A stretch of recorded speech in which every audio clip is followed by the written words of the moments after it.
ត្រី3រសជាតិបងប្អូននេះពត្រី3រសជាតិបាទនេះដើមពត្រី3រសជាតិបាទដាំមិនចិនបានមួយឆ្នាំទេយើងទទួលបានផលហើយបាទឥឡូវយើងភ្លក់វា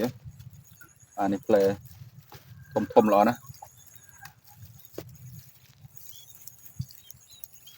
បាទវារៀង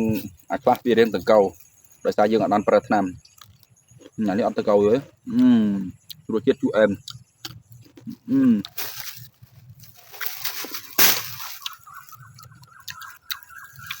បាទឥឡូវយើងបេះពត្រី3រសជាតិទុំហើយ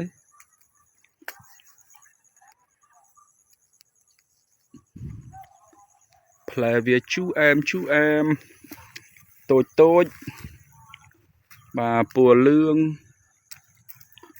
នោះជ្រុះអស់ហ៎នេះផ្លែតាំងពីក្របងប្អូនយោមុតដៃហ៎អូយោមុតដៃហើយ